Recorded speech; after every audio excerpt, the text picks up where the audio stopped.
What is going on, guys? Inside New York Sports Podcast here, and today we're talking about the New York Yankees and how a few teams have made a big-time move, and the Yankees have yet to make a move so far. Before we get into the video, obviously, like and subscribe to the channel on the way to 400 subscribers. And we're talking about the Yankees and how they have not made a move yet this offseason, and I know a lot of fans are maybe concerned. I posted a video about them not really being in on the Kyle Tucker sweepstakes. Obviously, that is unfortunate because Kyle Tucker is a phenomenal baseball player, and missing out on him is, it's a big player, right? It's a big fish in the pond that the Yankees aren't going to throw the fishing rod in. But like I said, Kyle Schwarber is off the books. The Yankees were never getting him. Edwin Díaz was a player that some Yankee fans wanted that I've talked to, but I said overall he's going to be a Dodger probably, or he's going to re-sign with the New York Mets, but then they re-signed Devin Williams, and now Edwin Díaz is with the Dodgers. And, of course, Twitter is going ballistic because the Dodgers got another player, and another big-time player, because the bullpen was actually one of their weak spots in the offseason that they actually had to improve on. I know, right? A team that has won back-to-back championships needs to actually improve on a spot. And yes, Tanner Scott was not good for them, and they end up making the move. 3 years, $69 million. The Mets did not want to give. They offered 3 years, $66 million. But the Yankees were never going to really entertain Edwin Díaz because they have David Bednar, and they want to look at some other players. They've checked in on Trevor McHale. They've checked in on starting pitching as well. Mackenzie Gore, Freddie Peralta from the Brewers.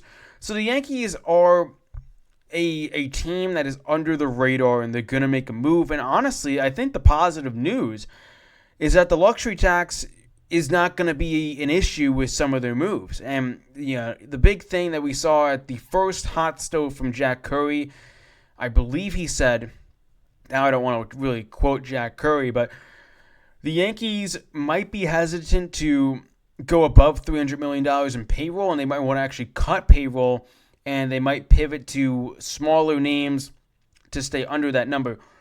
Now we've heard stuff that the Yankees might be a team that is going to go over that number, and they might want to spend extra because they actually kind of need to, because their team, I think, is a good team overall. Bullpen is a little bit suspect.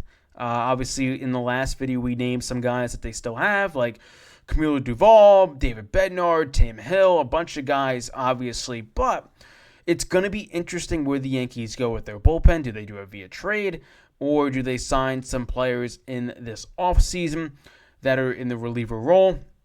So getting back to the overall free agency and the winter meetings, I'm glad Kyle Schwarber signed today. I'm glad Edwin Díaz signed today, because now I truly think this is when we're going to start seeing stuff, and I think big-time players are really going to get into those negotiation processes, and we're going to see a lot of moves in the upcoming days. Keep your notifications on late at night. You never know if we get a 1 a.m. Jeff Passan, Joel Sherman, John Heyman tweet that a big-time player has signed. Now, obviously, Cody Bellinger is a big name. Yankee fans are worried that we might lose Cody Bellinger, or we get him. The latest update that I've seen is that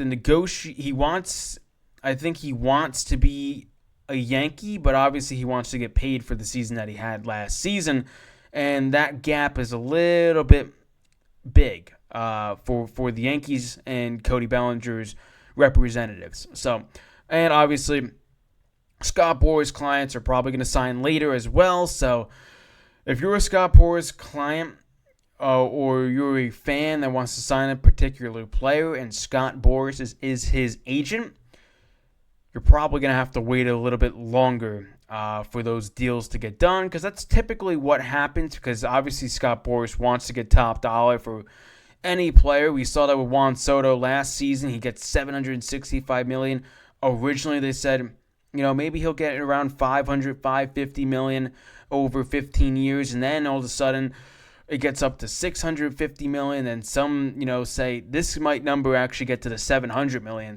And obviously, we saw how much he signed for the largest contract. Now, some names that the Yankees, I think, are actually going to look at are, I think Brendan Donovan is a player that I'd actually entertain for this team. And I know I said last video that Brian Cashman is concerned with the Yankees being way too left-handed, lefty-dependent.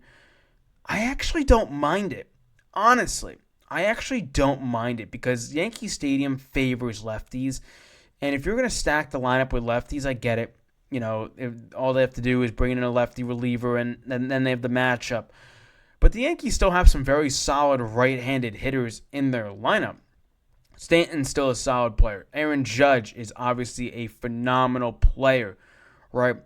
And I know it's two names right off the bat, and the other right-handed hitters that are on the team currently aren't as good, but, like Anthony Volpe doesn't have a great bat.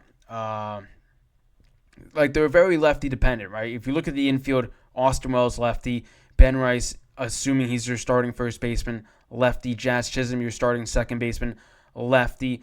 Jose Caballero / Oswaldo Cabrera. There's a lefty and a righty. And then Ryan McMahon at third. He is a lefty. You look at the outfield, assuming they re-sign Cody Bellinger, there's a lefty. Aaron Judge is a righty. And then you got Dominguez and Jones in left. The more I like it, the more I want them to trade for Stephen Kwan.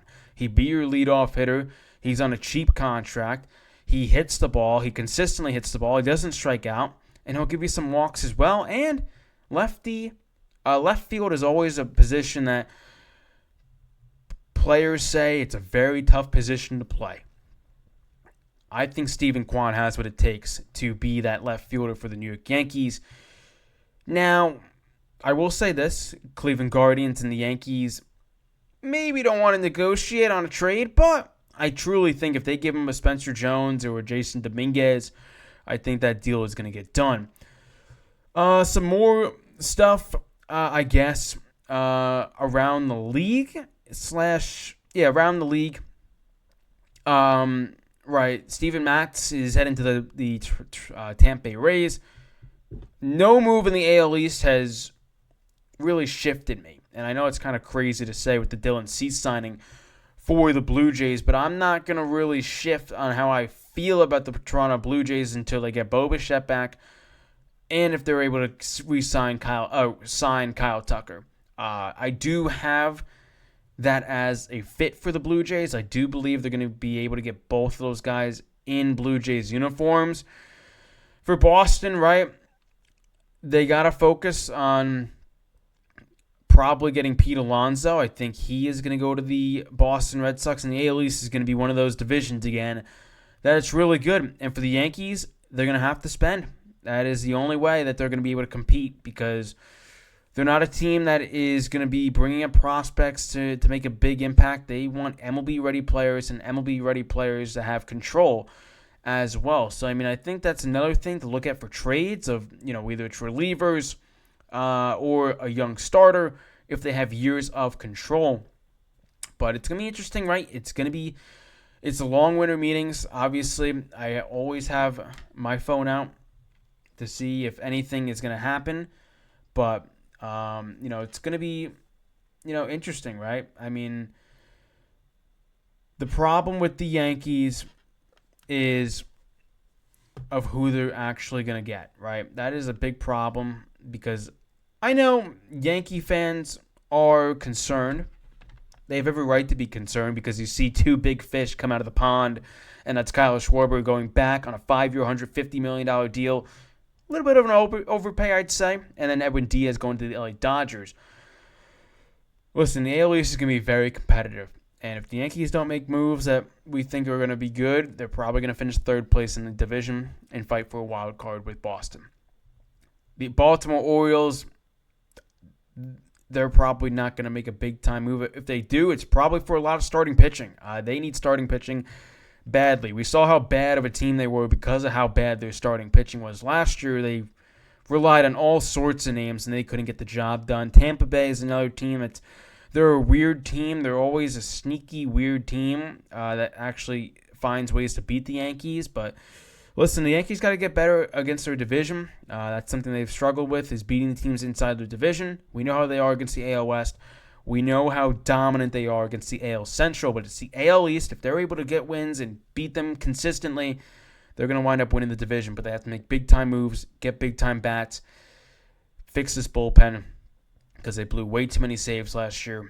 And, it's led by Aaron Boone. Whether you love him or hate him, he's still there. And, that's what is, an update for the winter meetings. Yankees have yet to make a move. I believe they're going to make a move. It doesn't feel like a Yankees winter meeting if they just stand put and they don't want to offer Bellinger a big-time contract. I don't expect them to really entertain Kyle Tucker anymore. They said injury concerns. I made a whole video about it last time, so definitely check that out. But anyways, guys, that is going to wrap it up for this video. Inside New York Sports Podcast here on the road to 400 subscribers. Leave a like, subscribe to the channel, and let me know who you guys think the New York Yankees are going to sign in free agency. I'll see you guys in the next one. Peace.